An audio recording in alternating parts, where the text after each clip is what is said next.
खुलुमबाय इउटिउब लोगोफोर नै दिनै इन्डियान क्लासिकेलनि सारेगामापा जितु दामजेनो फुङाव बे दामजेननायखौ जों फै सोलोंनि बिथाङा दामनानै खिन्थिगोन नोंथांमोना जाहाथे जोबजासिम नायलाङो बेखौ बुंनाय थाबाय।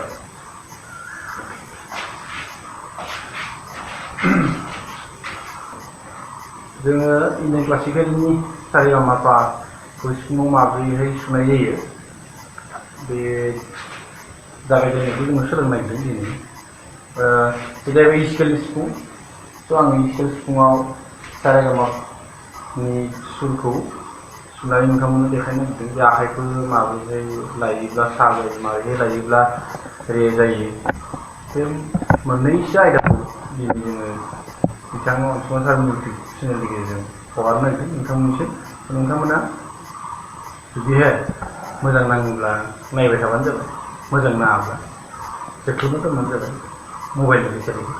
स' इन्डियान क्लासिकेलनि जागायजेननाय हिसाबै जोङो सारेगामा बे सुरनिफ्रायनो जोङो जागायलाङो। स' आङो सारेगामानि जागायजेननायखौ सिफुङाव सुनानै खोन्थानोसै नोंथांमोननो। स' जिथुनाखि आंनि बे जाहैबाय लेफ्ट हेन्ड आरो बे जाहैबाय राइट हेन्ड।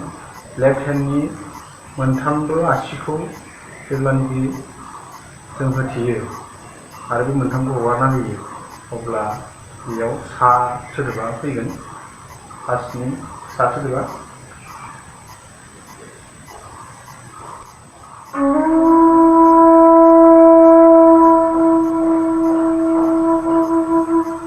स' बेयो सा आं बे मोनथामखौ फ्रि हगारना दोनदों, बे गुदुं मोनथामखौ। दानियाबा रे फैगोन, रेनि थाखाय मोनब्रैबो आसि मोनथाम आरो बेखौबो हगारनांगोन।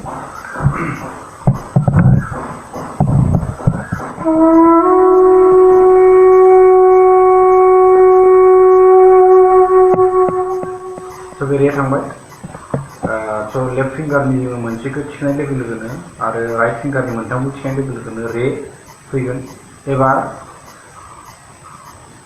लेफ्ट हेन्डनि आरो बै फिंगार गेजेरनि फिंगार मोनसेखौ थिखोबावोब्ला गा फैगोन।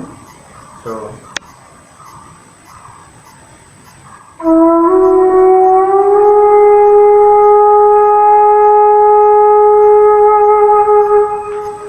गा एबार फैगोन गासैखौ हगारजोबनाय लोगो लोगो जोंहा मा फैगोन। स' जोङो माखौ मोननै रोखोमनि सुनो हागोन।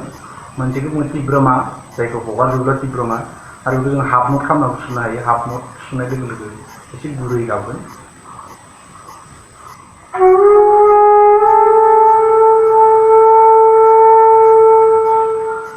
स' मा एबा गासैखौबो होथेजोबगोन, लेफ्ट आरो राइट गासै फिंगारबो होथेजोब, अब्ला जोंहा पा फैगोन।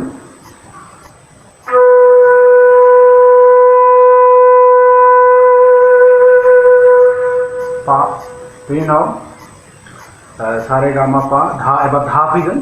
स' धानि थाखाय जोङो राइट हेन्डनि जिथुनाखि गिबि फिंगार बेखौ हगारनांगौ।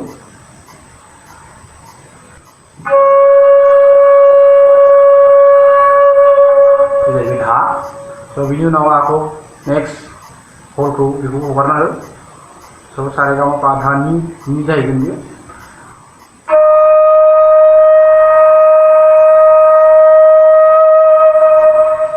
बिनि उनावहाय आखौ गासैखौ हगारजोबनाय लोगो लोगो सायाव थांफिनगोन।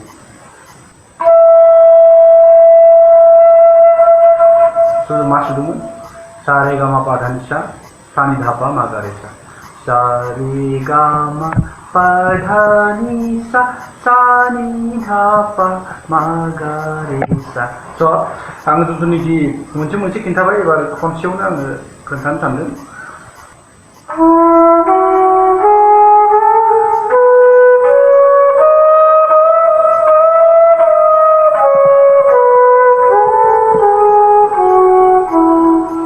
बेखौ नोंथांमोना स्पिड खालामलांनो हायो, बेसेबां स्पिड सुनाय एसेबां मोजां।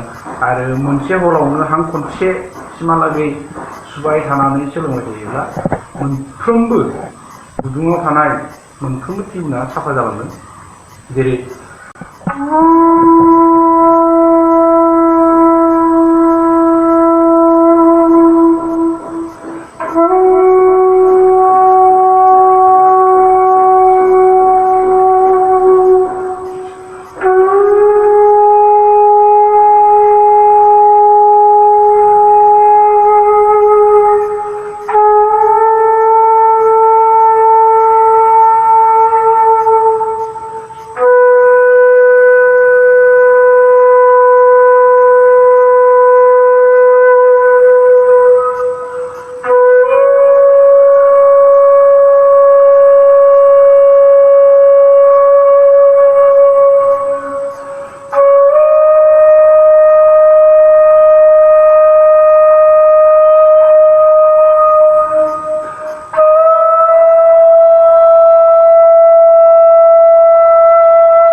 रि जुदि आर'हन आबर'हन बे मोननैखौ बेबायदिनो खनसे सानिफ्राय सुनानै हासिमहालागै आरो बेनिफ्राय रिटार्न खालामफिनबाय थायोब्लानो जोंनि जिथुनाखि बे खुगानि फुक होनना बुङो सुनाय सुरा थारमाने क्लियार जालांबाय थागोन आरो स' बेजों लोगोसेनो आरो जोङो आखाइखौ स्पिड खालामनो थाखाय जेसेबां हायो सारे गा मा पा धा जों सुनाय बेखौ थारमाने स्पिडखौ बारायलांबाय थानांगौ जेरै